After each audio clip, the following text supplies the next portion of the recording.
Buenos días para todos, bienvenidos a la sesión académica de Ascon Regional Centro del mes de noviembre, mes en el que celebramos el Día del Prematuro y un mes muy especial, por eso tenemos una invitada aún más especial, la doctora Zuliaga Botero, amiga de la asociación, quien ha trabajado muchísimo a nivel nacional por todos nuestros prematuros con un tema de vital importancia en la cual todos debemos reunir esfuerzos. La doctora Claudia Zuluaga es especialista en oftalmología pediátrica y neonatal de la Universidad del Valle y en ultrasonografía ocular del Instituto para Niños Ciegos y Sordos del Valle del Cauca. Adicionalmente es oftalmóloga pediatra y neonatal de la clínica Imbanaco del grupo Quirón Salud. Doctora Zuluaga, de verdad muchísimas gracias por haber aceptado la invitación. Para nosotros es un placer poder tenerla y escucharla. Bienvenida. Bueno, muchas gracias a todos por levantarse tempranito a hablar sobre esto. Y pues especialmente, doctora Diana, a usted por invitarme a hablar con la Regional Centro de Ascon sobre el trabajo que estamos haciendo en Colombia y sobre todo cómo son como los tips que tenemos para evitar las formas graves de retinopatía del prematuro. Los dejo con mis niños.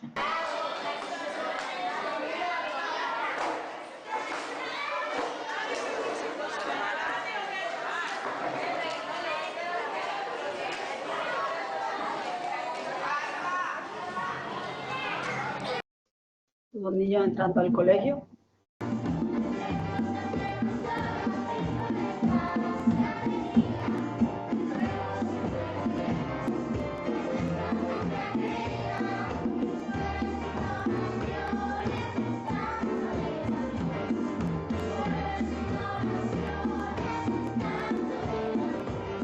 Bueno, nosotros nos dimos cuenta de esta realidad en el 30º Congreso de la Sociedad Colombiana de Oftalmología en el 2002. En el 2003, en el marco de un congreso de neonatología en Bucaramanga, hicimos la primera reunión tratando de hacer, pues de evitar ceguera, un taller de prevención de retinopatía del prematuro en Colombia. Y de ahí más o menos hasta el 2008, la verdad es que eran cosas individuales o en Bogotá o en Medellín, cada uno estaba trabajando, pero estábamos trabajando como por separado. Hasta que en el 6º Congreso Nacional de Neonatología, que se hizo en Cali, decidimos juntarnos las dos sociedades científicas, o sea, toda la junta directiva de Ascon con la presidenta de la Sociedad Colombiana y ACOPE. Y hicimos el primer protocolo colombiano de retinopatía del prematuro, las dos sociedades científicas. Aquí el doctor Juan Carlos Silva nos consiguió una cita en el Ministerio de 2009, estaba la doctora Clara Galvis como representante de Ascon ante el Ministerio y empezamos la mesa técnica. Con ellos se decidió en el 2010 hacer como una línea de base, o sea, nos dieron cómo sabemos que esto que ustedes están diciendo es verdad y es lo que está pasando en Colombia.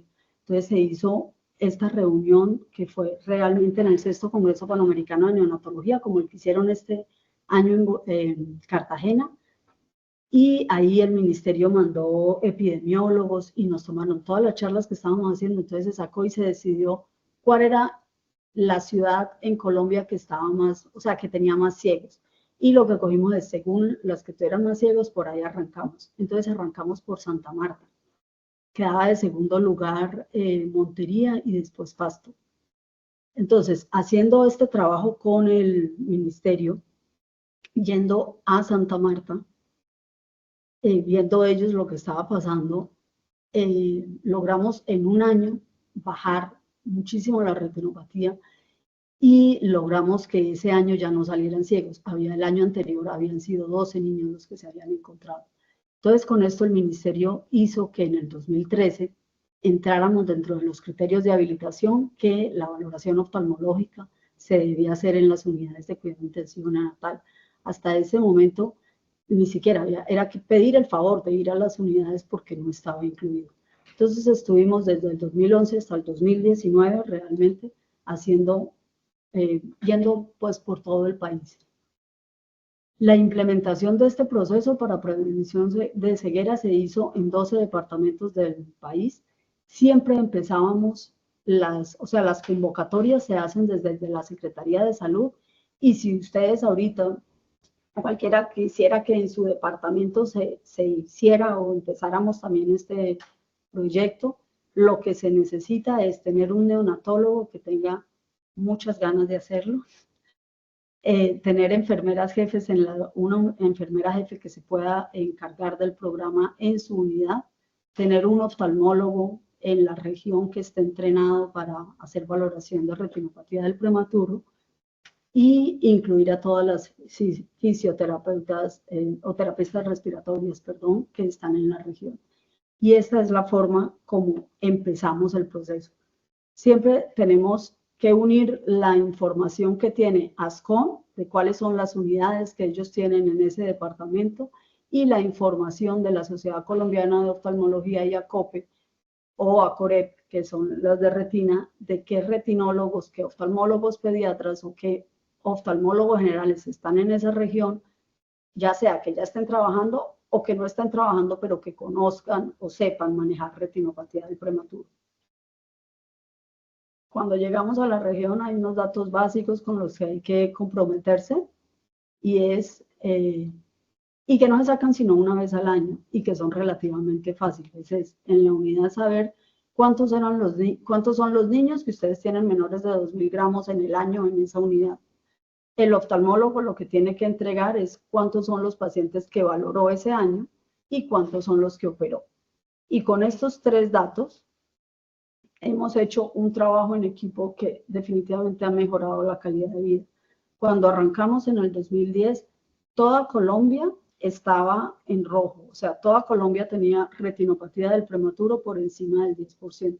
Teníamos unidades incluso con el 20% de retinopatía o el 50%, que ustedes mismos lo tenían así. Y en este momento realmente hay sitios donde no tenemos información, pero sí sabemos que hay, por ejemplo, Guajira es un sitio donde se debería volver o Caquetá, ingresarlos dentro del programa. Lo que pasa es que nosotros estuvimos guardando mucha información hasta el 2019, que se hizo el Summit de la Prematurez, y como que se le entregó esto al Ministerio Nacional de Salud y al INSI, ¿no? Y resulta que pues luego nos llegó la pandemia en el 2020. Lo que sí fue claro es que cada que llegábamos a un departamento bajaba al siguiente año la retinopatía del prematuro, pero sobre todo bajaban los ciegos.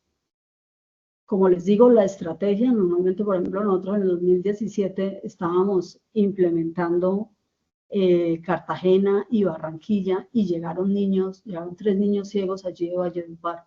Entonces se fue en el 2018 y se implementó Valledupar, y al siguiente año en Valledupar ya no teníamos ciegos por retinopatía.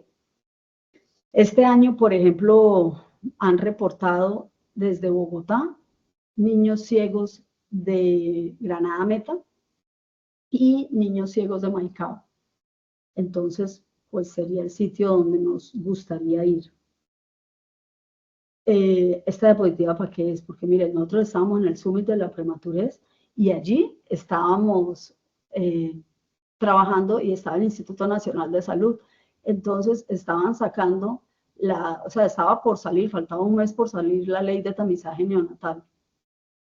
Y venía solo con tamizaje metabólico, pero no venían ni ojos ni oídos. Y como nosotros teníamos estadística y teníamos medicina basada en la evidencia de la que se estaba trabajando desde el 2014, pudimos mostrar que la probabilidad de tener una enfermedad auditiva o una enfermedad cardiológica o una enfermedad visual era mucho más alta que incluso la fibrosis quística.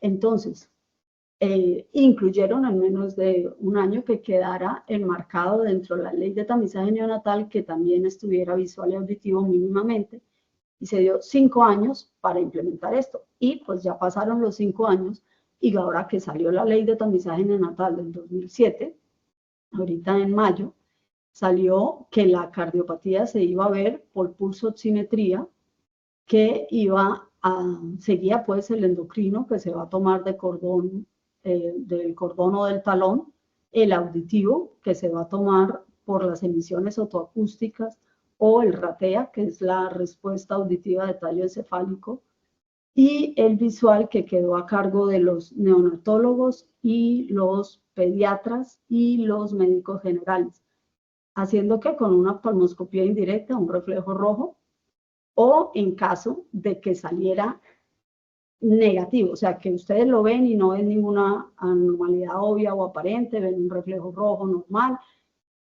eso puede salir negativo, pero el niño tiene un síndrome dismórfico o tiene quira genética, entonces tiene derecho a una valoración oftalmológica por oftalmólogo general o oftalmopediatra si hay.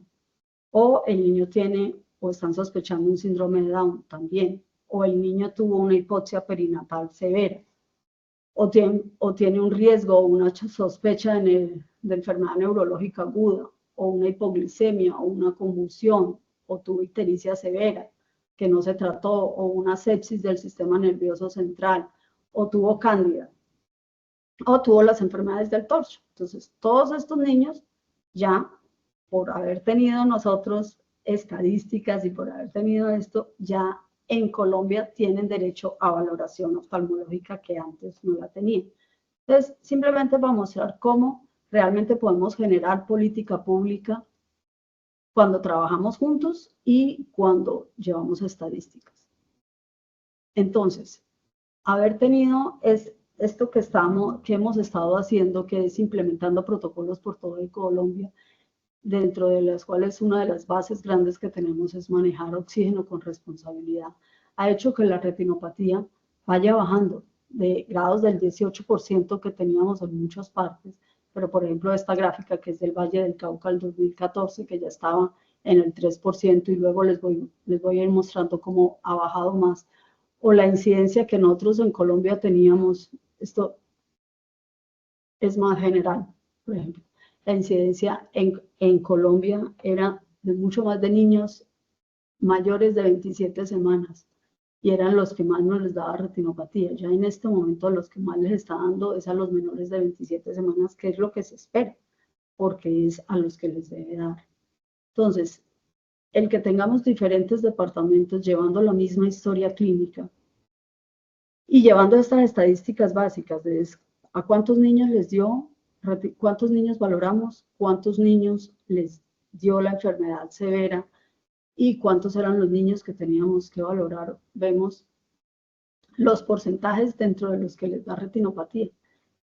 Y como les decía, empezamos con 15, 20% de retinopatía y ya toda Colombia está en el 7% de retinopatía. Todavía tenemos niños que les da retinopatía de 2.000 a 2.500 gramos, que no debía ser, porque a los únicos niños que les debe dar retinopatía, lo ideal sería que solo fueran los menores de 750 gramos.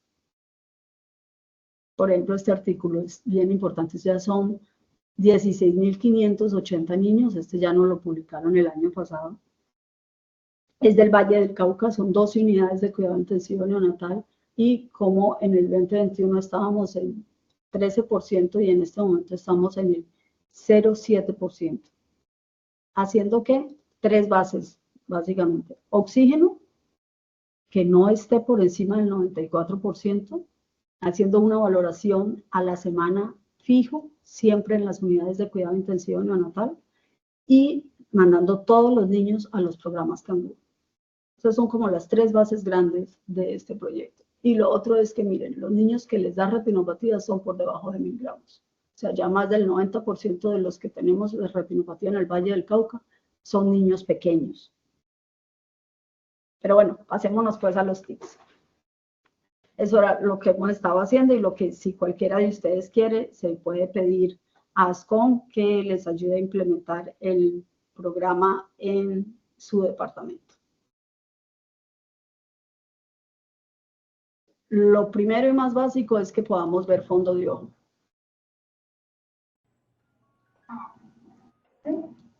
¿Por qué fondo de ojo? Ojalá sin indentar y sin poner bléfaro. Porque en el fondo de ojo, polo posterior es lo más importante de ver. porque cuando se está viendo el polo posterior, aquí es donde vamos a ver cómo va la enfermedad.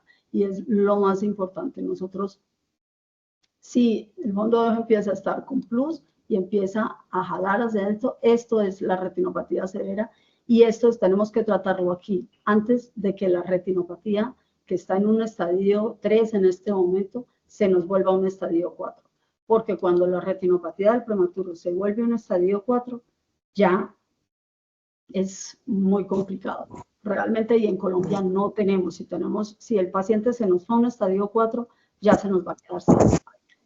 Bueno, miren que en los congresos de neonatología cada vez están hablando más de retinopatía del prematuro y cada vez estamos hablando más de que el ojo es parte del cerebro, porque definitivamente tenemos una comunicación, o sea, embriológicamente hablando, el ojo es del neuroectodermo y el 35% de la corteza cerebral o tiene que ver con el ojo o con sus pares craneales. Además de que los precursores de los astrocitos son los que producen el VEGF, que como ustedes saben es lo que nos produce la retinopatía del prematuro. O sea, el aumento de los factores de crecimiento endotelial es lo que produce esta vasoproliferación y esta vasoproliferación es lo que nos produce el desprendimiento. Esta es otra diapositiva de un congreso en Estados Unidos donde habla de que la retinopatía del prematuro es de alguna forma la historia del manejo de oxígeno en los recién nacidos prematuros. Y del manejo de oxígeno no solamente en la unidad, sino también el manejo de oxígeno en el transporte de los niños o el manejo de oxígeno en la sala de parto. Entonces yo, en los 10 primeros años de mi carrera como oftalmóloga, pensaba que lo que tenía que hacer para que los niños no se quedaran ciegos era aprender a hacer tratamiento. O sea, tenía que aprender a ser muy buena cirujana para que estos niños que nos llegaban en estos estadios tan avanzados pudiéramos sacarlos adelante. Pero en el 2003 empezaron a aparecer artículos donde mostraban cómo si uno manejaba el oxígeno en unos parámetros determinados, a los niños por encima de 750 gramos no les daba retinopatía del prematuro, menos a los mayores de 1000. Y en ese momento, en Colombia, de los niños que llegaban a mi instituto, o sea, el Instituto para Niños Ciegos y Sordos, que ya llegaban ciegos con una retinopatía avanzada, el 90% eran niños mayores de 1000 gramos. O sea que con eso nomás quisiéramos, pues ya íbamos a cambiar mucho. Y empecé pues a ver charlas en congresos de neonatología diferentes y todos empezaron a hablar de esto y que el oxígeno era la droga que más se manejaba en las unidades porque ustedes la utilizan en reanimación, en adaptación, en todo.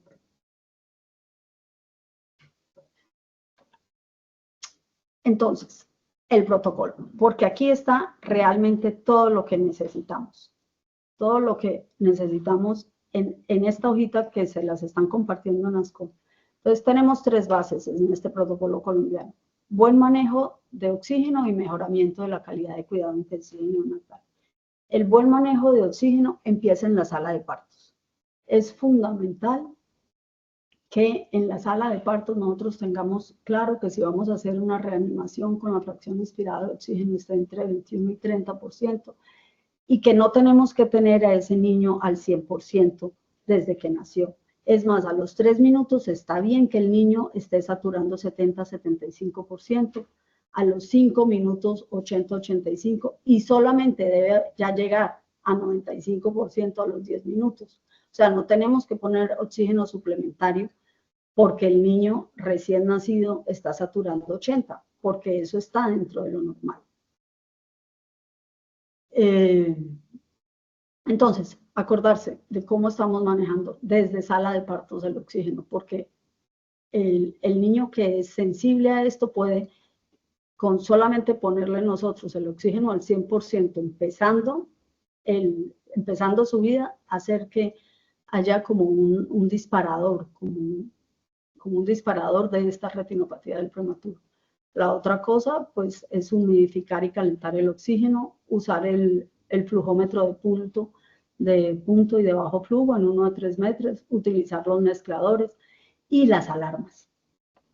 Tener las alarmas y tener terapistas respiratorias comprometidas y, y enseñándole a sus compañeras que no importa que esté sonando la alarma, que no vamos, o sea, que no las vamos a apagar, no las vamos a quitar, que tenemos que tener alarmas de baja y de alta, pero sobre todo la de alta, el 95%. ¿Por qué tenemos que tener la de alta el 95%? Ya les voy a mostrar. Nosotros llevamos, yo sé que en los congresos de neonatología siempre están hablando que del BUTS 1, del BUTS 2, ¿por qué?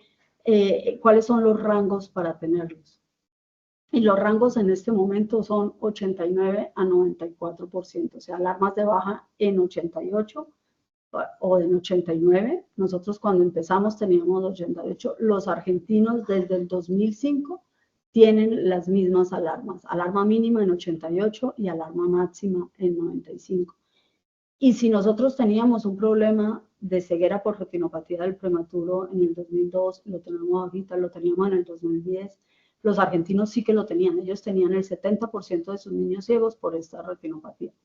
Y empezaron a manejar esto y realmente tienen un grupo que maneja la retinopatía desde el ministerio. Y es muy fuerte. La Organización Panamericana de la Salud sacó las guías para manejo de retinopatía del prematuro y esta es la alarma que quedó. ¿Y por qué es importante tener la alarma de alta en 95? Porque resulta que el saturómetro es especialmente útil en valores de saturación de oxígeno entre 85 y 94, que se corresponden a una presión arterial de oxígeno de 50 a 70. Pero si nosotros nos subimos al 94%, o sea, tenemos al niño en una saturación del 95-96%, eso ya hace que la presión arterial de oxígeno esté en 80 o en 400. Entonces, milímetros de mercurio. Y esos son unos valores que implican una hiperoxia altísima para el recién nacido y que ya no se pueden medir. Entonces, es muy importante esa alarma de alta en 95, o sea, máximo el niño debe estar en 94 de saturación.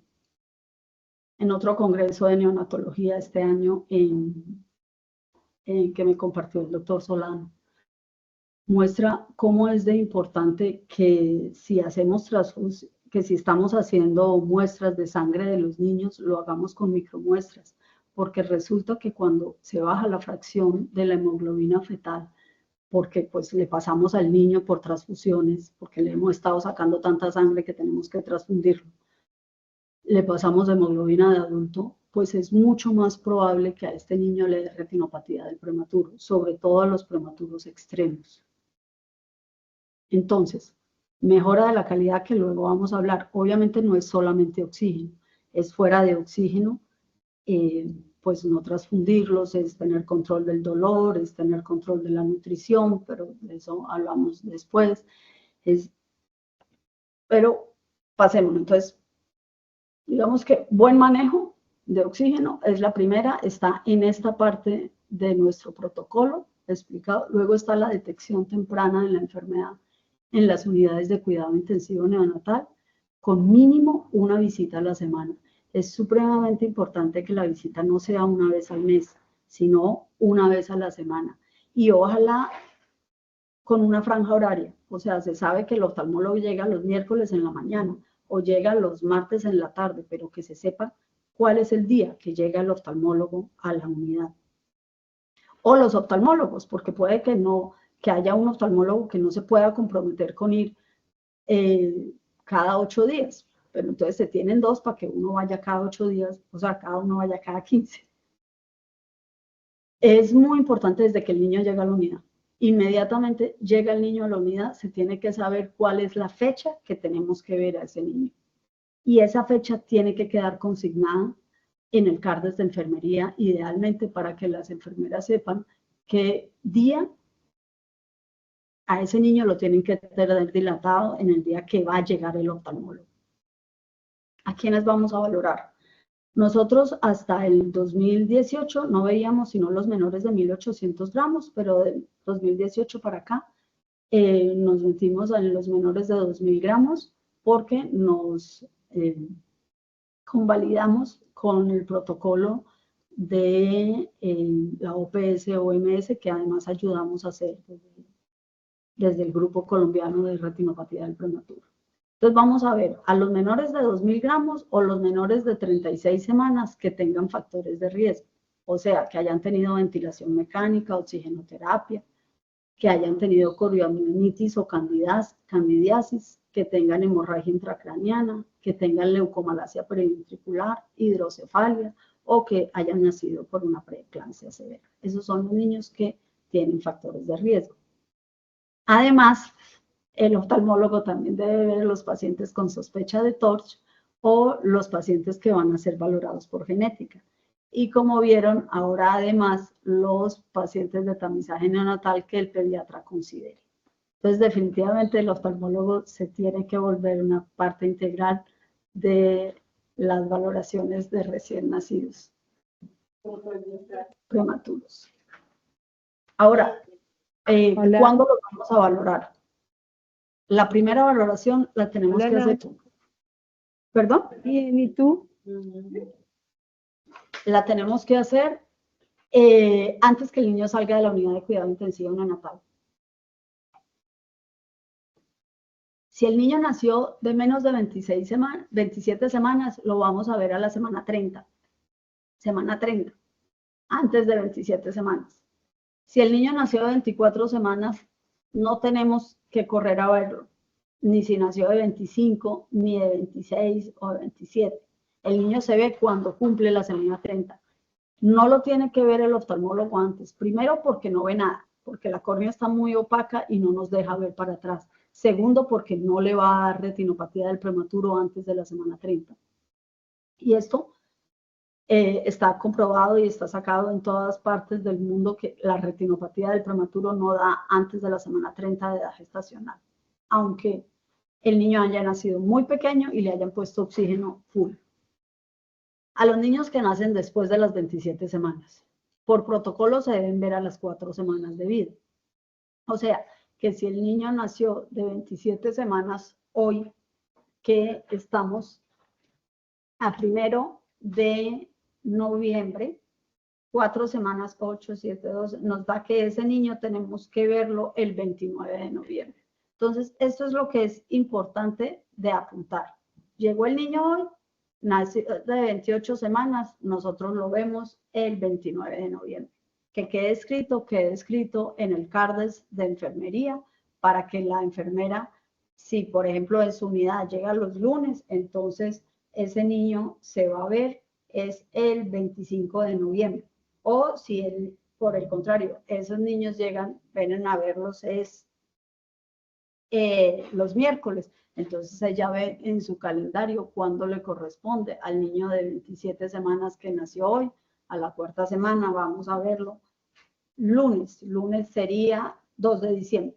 O van los miércoles, entonces sería el 4 de diciembre. Pero hay una salvedad a tener aquí en cuenta. En Colombia, los niños, es muy probable que si este niño no nació de 30, 31, 32 semanas, aunque haya estado muy enfermo, los neonatólogos acá no lo van a poner bien y lo van a sacar rápido.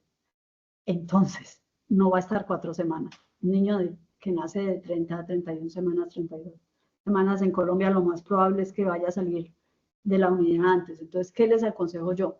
Que si un niño nace entre la semana 30 y la semana 36 y cumple los criterios de valoración oftalmológica, ustedes mejor, nació hoy 1 de noviembre, pero nació de 31 semanas, digan que se los valoren la semana entrante, o sea, ya sea si vienen el lunes el oftalmólogo, o sea, el 2 de diciembre, si va el miércoles el oftalmólogo, entonces el 4 de diciembre, o sea, que lo valoren la semana siguiente que llega el oftalmólogo y ahí no esperamos las 4 semanas.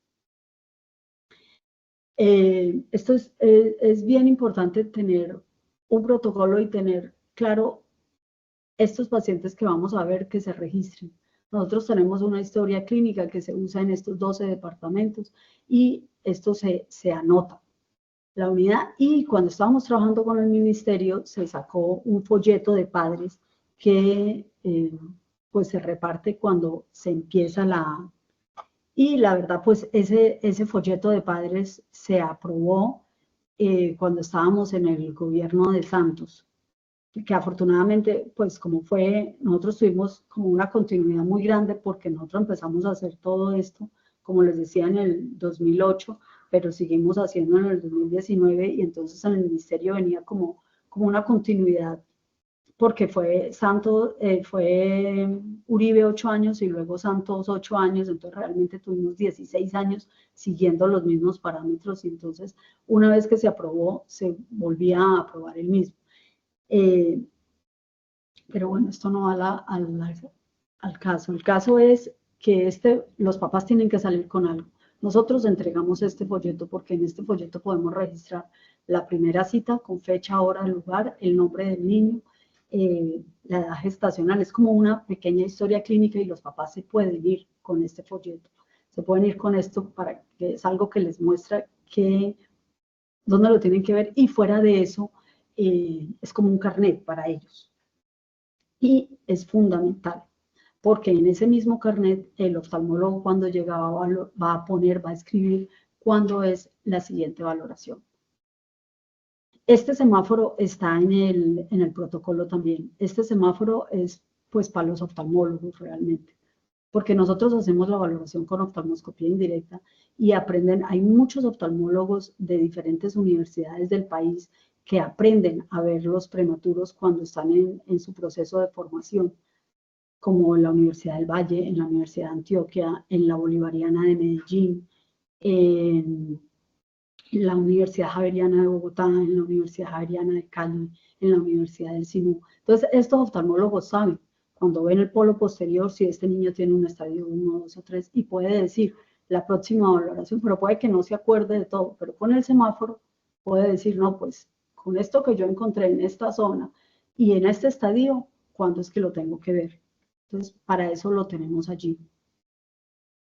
Y la valoración, como les digo, es para que la enfermera jefe, que sobre todo cuando tenemos canguro intrahospitalario, es muy importante porque ella le entrega este folleto a los papás y los papás lo pueden ir viendo ahí mismo. Y además el oftalmólogo llega a la unidad y con una mirada de las incubadoras ya sabe cuáles son los niños que tiene que valorar. Y a nosotros, yo diría que uno de los tips más importantes es educación a todo el personal, porque definitivamente la educación es prevención. Nosotros cuando empezamos, al principio íbamos con los residentes de oftalmología, incluso a la valoración prenatal de las mamás. Cuando nos desocupábamos abajo de oftalmología, subíamos a contarles a las mamás en ginecología que si sus niños nacían prematuros tenían que ser valorados. Eso obviamente fue hace mucho tiempo. Ya ahorita eso no se hace, pero le damos charlas, o sea, cuando pasan los estudiantes de medicina por las unidades de cuidado intensivo neonatal, se les debe contar de la enfermedad. Eso realmente es lo que pasa ahorita con mucha frecuencia, o sea, ya la retinopatía del prematuro está mucho más visualizada y es la importancia de hacerlo. ¿Por qué educar? Porque cuando usted educa a una enfermera, esta enfermera educa a unas auxiliares de enfermería y educa a las terapistas y le cuenta, vea, encontramos esto. Y entonces estas auxiliares de enfermería también le pueden contar a los padres, que son muchos de los que están allí. Y cuando se hace la educación también es importante, cuando estamos dando estas charlas de retinopatía del prematuro, que la secretaria de la unidad también lo oiga y hacerlas, estas charlas cuando estamos hablando en los cambios de turno, porque es cuando encontramos más gente. ¿Y por qué la secretaria? Porque muchas veces la que va a dar la salida, o sea, la que va finalmente a entregar salidas de la secretaria, entonces ya tiene que saber, pues la salida la da la jefe o la da el neonatólogo, pero los papeles lo entrega muchas veces la secretaria y vamos a ver cómo podemos hacer súper bien nosotros nuestro trabajo, que si no lo comunicamos con todo el personal, pues no hacemos nada, porque el niño salió súper bien, pero luego salió a la calle y no lo volvieron a ver. O sea, no llegó a la cita y entonces le dio la retinopatía cuando salió de la unidad y como no llegó a la cita, como no llegó a su cita de control, no nos dimos cuenta, le dio la retinopatía severa y se nos quedó ciego. Otra de las cosas que ha sido fundamental para nosotros es el programa Canguro Intrahospitalario. Ese es otro tip grande para hacer prevención de ceguera por retinopatía. Yo diría que por dos cosas muy grandes. Primero, porque el canguro intrahospitalario hace que se fomente mucho la nutrición con leche materna, que es pues fundamental para disminuir retinopatía del prematuro, y otra porque involucra a los padres en el proceso. Entonces, si los padres están cuando se les hace la valoración oftalmológica, es mucho más fácil que este papá vuelva a traer a su niño después cuando sale y que se le entregue a él la información directamente. Yo me podría echar una hora hablando de por qué es importante la leche materna para mejorar la salud visual y neurológica del bebé. Pero pues eso es otra charla. El hecho es que la leche materna, los bancos de leche para que se les dé a los niños leche materna fortificada, hay infinidad de trabajos. Este es uno que me mostró la doctora Clara Galvis, pero por ejemplo la doctora Liliana Zuluaga en Medellín también tiene en el programa Canguro de Medellín y de Sura demostrado cómo los niños que tienen leche materna tienen menos retinopatía del prematuro.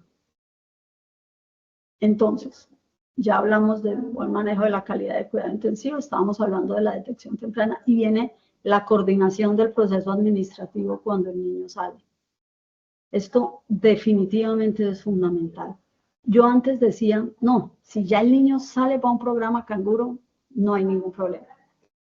Pues no hay ningún problema si sale para un programa canguro que cumple los lineamientos y que tiene oftalmólogo. Pero si es un programa canguro que no es un programa canguro que cumple los lineamientos, pues posiblemente no tenga oftalmólogo.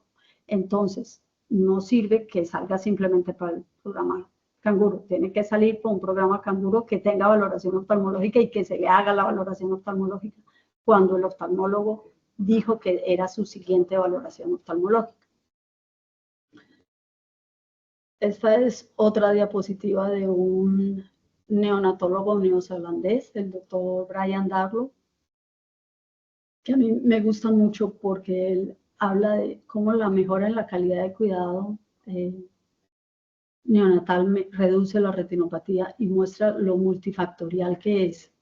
Entonces está hablando de que tenemos que anticipar, prevenir y tratar el dolor para que a este niño, para pues mejorar la calidad, que el canguro piel a piel y los padres dentro de las unidades, como les digo, el canguro intrahospitalario, la nutrición con leche materna y los bancos de sangre, porque eso permite que aunque los bancos de sangre, perdón, los bancos de leche, porque eso permite que mamás que no están pudiendo darle entonces leche materna a sus hijos, a estos niños se les dé una leche materna fortificada, entonces también están recibiendo leche materna. El soporte y el control de temperatura que también se favorece si el niño está en el lavado canguro, en el canguro, el lavado de manos, el buen uso de los antibióticos y el doctor, nosotros lo conocimos, y este botón de oxígeno que lo sacamos en Colombia desde el 2010, él lo añadió a su charla. Y esto es un trabajo que me siento muy orgulloso, nos lo publicaron en una revista, en el Journal de la Academia Americana de Oftalmología Pediátrica y Estrabismo. Y es pues parte del trabajo que hicimos, ya no estoy hablando de los 16.000 niños de las 12 unidades de Cali, sino que estamos hablando de 33.520 niños en 31 unidades diferentes de Colombia en las que se aplicó este programa, de que estas eran las 3 bases que teníamos que manejar, en Magdalena, Córdoba y Nariño, que si se acuerdan les conté que en el 2010 eran los que tenían pues más alto, o por lo menos tenían reportados más cantidad de niños ciegos, y cómo en todas esas partes aumentó cuando se llegó con este programa a los niños que se valoraban en las unidades y disminuyó la retinopatía del prematuro que estos niños tenían. Entonces, definitivamente funciona. O sea, esto es algo que funciona. Nos demoramos 5 años para poder entregar, o sea, que nos aprobaran esto en una revista AAA, pero nos revisaron todas las estadísticas y todo para decir, pues bueno, esto que están diciendo es verdad y les está funcionando. Y en Colombia es que de verdad funciona. Ustedes vieran cómo en Cali, en serio, tenemos menos del 1% de retinopatía, y no en Sirena, no en el HIV, en todo el Valle del Cauca. Y por ejemplo, pues hoy hay que operar a un niño, pero el niño que hay que operar hoy es de 600 gramos. O sea, no son niños de 1800 ni 2000 gramos. Entonces, en resumen, ¿qué hay que hacer? Manejo de oxígeno con responsabilidad desde la misma sala de partos. Acordarnos que el niño no tiene que estar al 95, ni al 100, ni al 98% de una vez, que sí. El niño está solito al 100% rey, pero que si nosotros no le vamos a poner oxígeno a ese niño, sino si a los 10 minutos no ha alcanzado el 80, 85, 95%, si no, no tenemos que poner oxígeno suplementario. Que cuando estamos transportando al niño no tenemos que ponerle oxígeno suplementario si el niño realmente no tiene unos niveles de saturación por debajo del 90-91%. Y en las unidades definitivamente no. Si uno está poniendo oxígeno suplementario, el niño no tiene por qué estar con una saturación por encima de 94, hace daño. Y si salen con oxígeno para la casa, hay que contarles a esa mamá, no es darles la bala de oxígeno para que se vayan para la casa sin decirles que no pueden estar al 100%, porque las mamás creen que el oxígeno es muy bueno y lo ponen al 100%. O sea, el niño se les desatura, tiene 95% y ellas sienten que les tienen que poner oxígeno y pues no está bien. Tomar micromuestras, porque definitivamente entre mayor es el porcentaje de hemoglobina fetal, menos probabilidad tenemos de retinopatía del prematuro. Otro tip importante es la ganancia de peso. Cuando el niño tiene muy poca ganancia de peso en las primeras 2 semanas, es un niño que tiene mucha más probabilidad de tener retinopatía del prematuro, entonces es un niño con el que tenemos que estar más encima en las valoraciones oftalmológicas. Esto del oftalmólogo en una franja horaria fija y un día fijo a la semana para la primera valoración es fundamental. Bueno, para la primera, para la segunda, para todos es fundamental. ¿Por qué un día fijo a la semana?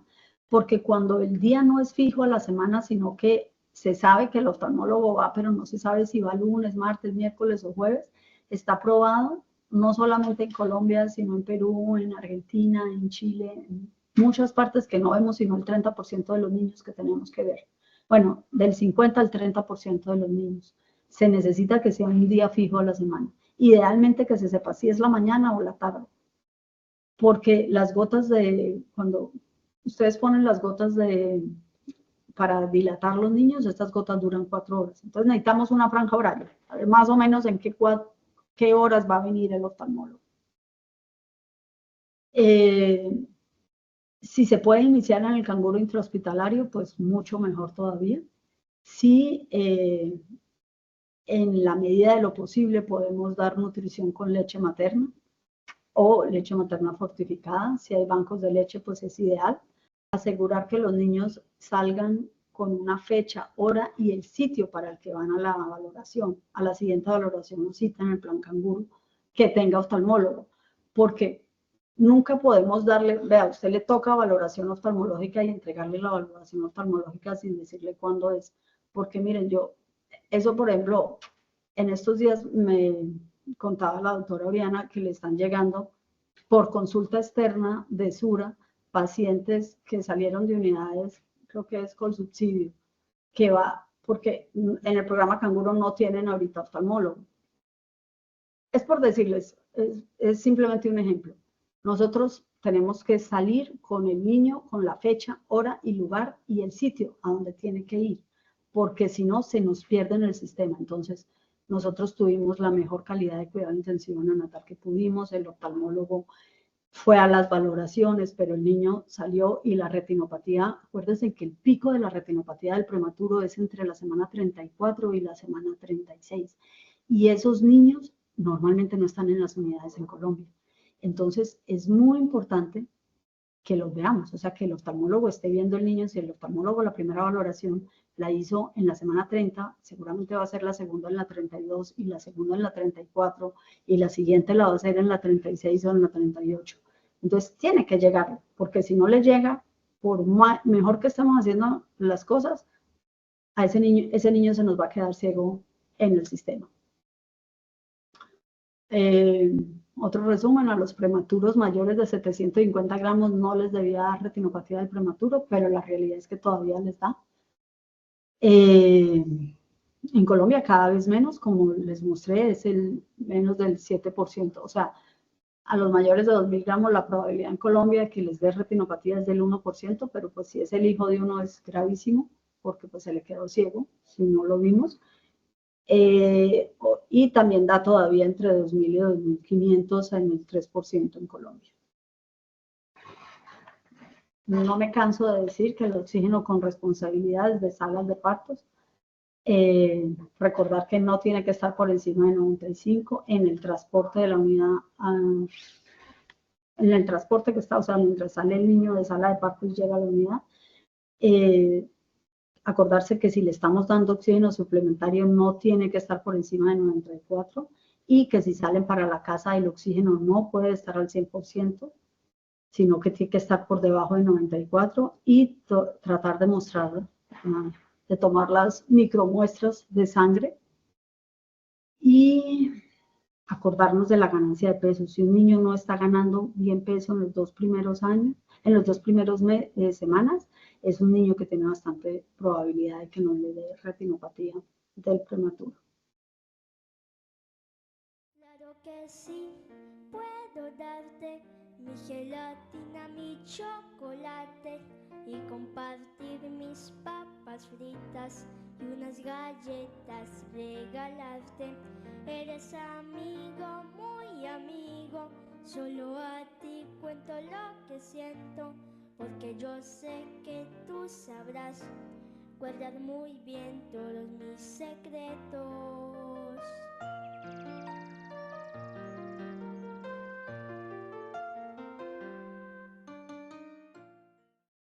Bueno, Diana, les dejo pasar a preguntas.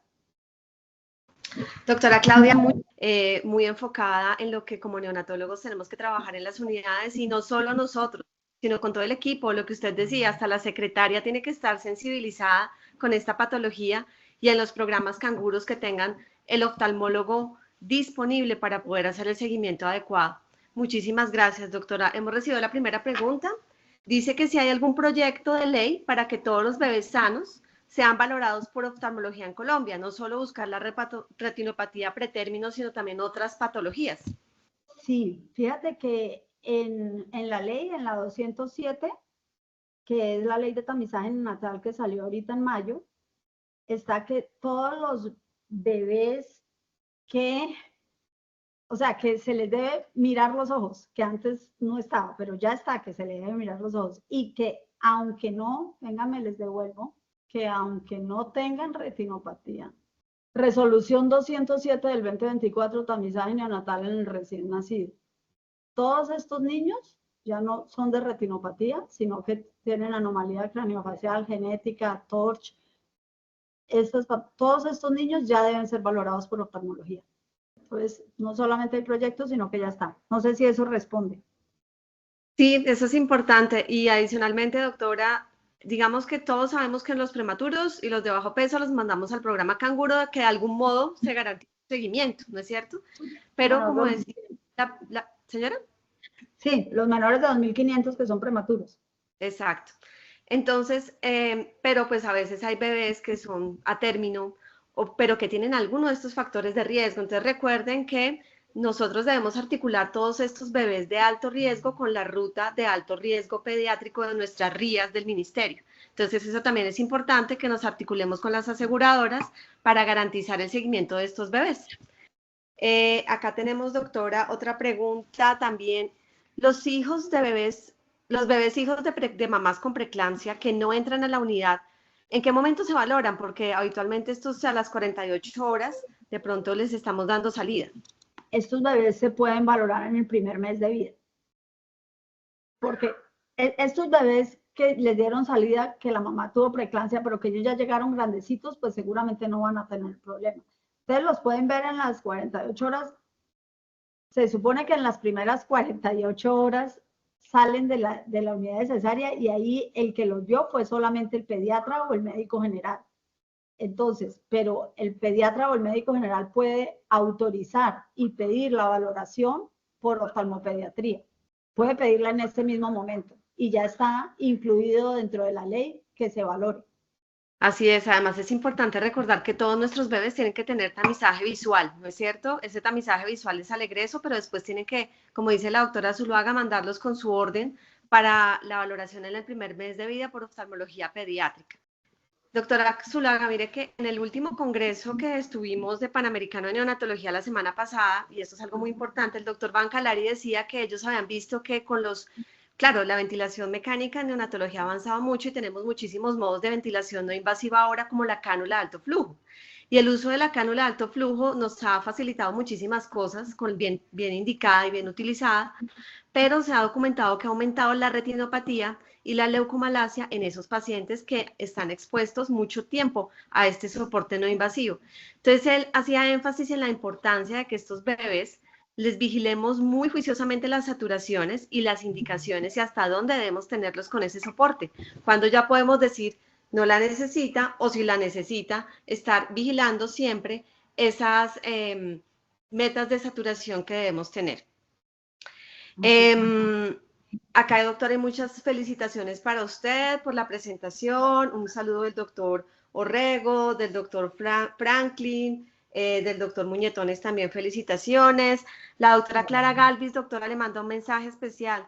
Dice, excelente conferencia, doctora Zuluaga. Creo que debemos aprender a hacer fondo de ojo y aprender a tomar imágenes y centralizarlas más aún en la periferia en el país. ¿Cómo implementamos un programa de alerta inicial si no hay disponibilidad de oftalmólogo entrenado? Sí hay, con los oftalmólogos generales, yo digo que cada vez hay más oftalmólogos generales que sí saben valorar recién nacidos prematuros. Es más que nos da susto porque estamos pensando que tenemos que ver la periferia, que tenemos que ver el grado 1 o 2. Entonces, con Pedro Acevedo, él tiene un taller de cómo ver con el celular, fondos de ojo. Y pues yo creo que lo que tenemos que es hacer unos talleres de cómo ver el fondo de ojo, el reflejo rojo, que puede parecer muy sencillo, pero el reflejo rojo no es fácil de sacar. Y si no es fácil de sacar en los niños de 2, 4, 5, 6 años, en los prematuros, yo creo que para sacarlo necesitamos 2 personas, alguien que abra el ojo y la otra que puede ser pues, la enfermera jefe y ustedes. Yo pienso que lo que hay que hacer es empezar a hacer más talleres de fondo de ojo y como apoyarnos en los oftalmólogos generales que han salido de las universidades que saben hacer valoración de prematuro. No necesitamos el oftalmólogo retinólogo ni el oftalmopediatra que sabe hacer la cirugía, sino que la base de la pirámide es el oftalmólogo general, creo yo.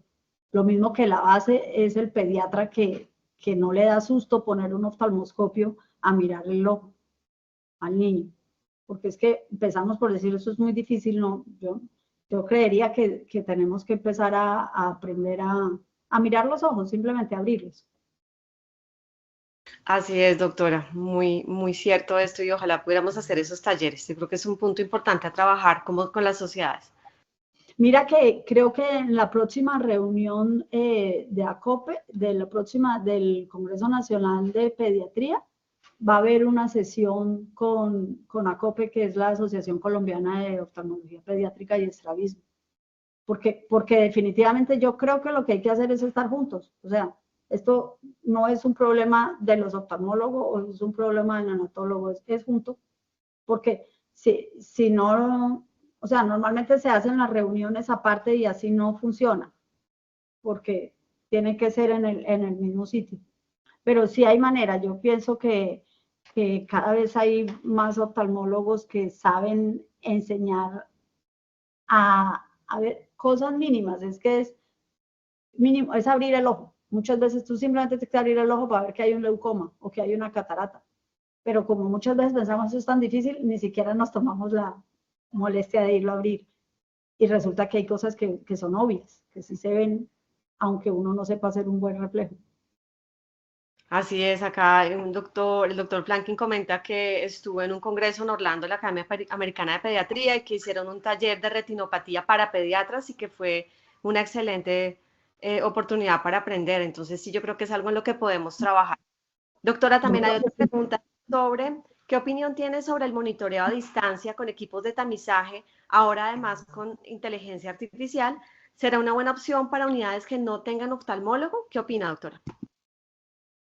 Sí, yo creo que es una buena opción.